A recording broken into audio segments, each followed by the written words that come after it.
Hi hello ನಮಸ್ತೆ ರೈತ ಬಾಂಧವರೇ, ತಾವೆಲ್ಲರೂ 2026-27 ಸಾಲಿನ ಬೆಳೆ ವಿಮೆ ಅರ್ಜಿಯನ್ನು ಸಲ್ಲಿಸಿದ್ದೀರಾ ಅಂದುಕೊಂಡಿರುತ್ತೇನೆ. ಅದೇ ರೀತಿ ಫ್ರೆಂಡ್ಸ್ ನೋಡಬಹುದು, ಪರಿಹಾರ ಯಾವಾಗ ಬರುತ್ತದೆ ಅಂದ್ರೆ ಫ್ರೆಂಡ್ಸ್ ನೋಡಬಹುದು, ಇಲ್ಲಿ ಅತಿವೃಷ್ಟಿ, ಪ್ರವಾಹ, ಬರಗಾಲದಿಂದಾಗಿ ಬೆಳೆ ಹಾನಿಯಾದರೆ ಎಕರೆಗೆ ಇಂತಿಷ್ಟು ಬೆಳೆ ಹಾನಿ ಪರಿಹಾರವನ್ನು ರಾಜ್ಯ ಸರ್ಕಾರವು ಘೋಷಿಸುತ್ತದೆ. ನೋಡಬಹುದು ಫ್ರೆಂಡ್ಸ್, ಇಲ್ಲಿ ಬೆಳೆ ಹಾನಿ ಪರಿಹಾರ ಯಾವಾಗ ಬರುತ್ತದೆ ಅಂದ್ರೆ ಅತಿವೃಷ್ಟಿ, ಪ್ರವಾಹ, ಬರಗಾಲದಿಂದಾಗಿ ಬೆಳೆ ಹಾನಿಯಾದರೆ ಎಕರೆಗೆ ಇಂತಿಷ್ಟು ಬೆಳೆ ಹಾನಿ ಪರಿಹಾರವನ್ನು ನಮ್ಮ ರಾಜ್ಯ ಸರ್ಕಾರವು ಘೋಷಿಸುತ್ತದೆ. ನೋಡಬಹುದು ಫ್ರೆಂಡ್ಸ್, ಇಲ್ಲಿ ಅತಿವೃಷ್ಟಿ ಮತ್ತು ಏನಾದರೂ ಪ್ರವಾಹ ಆದರೆ ಅಥವಾ ನಮ್ಮ ರಾಜ್ಯ ಸರ್ಕಾರವು ಬರಗಾಲ ಎಂದು ಘೋಷಿಸಿದರೆ ಆವಾಗ ಬೆಳೆ ಹಾನಿ ಪರಿಹಾರ ಬರುತ್ತದೆ ಫ್ರೆಂಡ್ಸ್ ನೋಡಬಹುದು.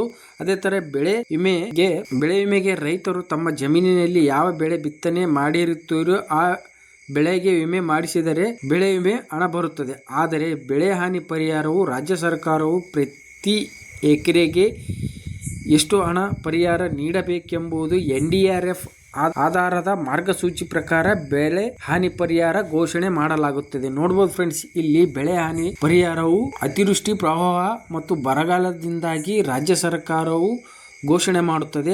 ಆದರೆ ಬೆಳೆ ವಿಮೆ ಪರಿಹಾರ ಬೆಳೆ ವಿಮೆ ಕಟ್ಟಿದ ರೈತರಿಗೆ ಮಾತ್ರ, ಬೆಳೆ ಹಾನಿಯಾದರೆ ಮಾತ್ರ ಬೆಳೆ ವಿಮೆ ಪರಿಹಾರ ಸಿಗುತ್ತದೆ ಅಂತ ಹೇಳ್ತಾ ಇದ್ದಾರೆ. ಅದೇ ತರ ಬೆಳೆ ಹಾನಿ ಪರಿಹಾರವು ರಾಜ್ಯ ಸರ್ಕಾರವು ಅತಿವೃಷ್ಟಿ, ಪ್ರವಾಹ, ಬರಗಾಲದಿಂದಾಗಿ ರಾಜ್ಯದಲ್ಲಿ ಬೆಳೆ ಹಾನಿಯಾದರೆ ರಾಜ್ಯ ಸರ್ಕಾರವು ಪ್ರತಿ ಹೆಕ್ಟೇರ್ಗೆ ಇಂತಿಷ್ಟು ಹಣ ಎಂದು ಪರಿಹಾರ ಘೋಷಣೆ ಮಾಡುತ್ತದೆ. NDRF ಮಾರ್ಗಸೂಚಿ ಪ್ರಕಾರ ಪರಿಹಾರ ಹಣ ಘೋಷಣೆ ಮಾಡಲಾಗುತ್ತದೆ ಎಂದು ತಿಳಿದುಕೊಳ್ಳಬಹುದು ಫ್ರೆಂಡ್ಸ್. ನೋಡಬಹುದು ಫ್ರೆಂಡ್ಸ್, ನಿಮಗೆ ಗೊತ್ತಾಗಿರಬಹುದು ಬೆಳೆ ವಿಮೆ ಪರಿಹಾರ ಮತ್ತು ಬೆಳೆ ಹಾನಿ ಪರಿಹಾರ ಯಾವಾಗ ನಮಗೆ ದೊರೆಯುತ್ತದೆ ಎಂದು ತಿಳಿದುಕೊಂಡಿದ್ದೇವೆ.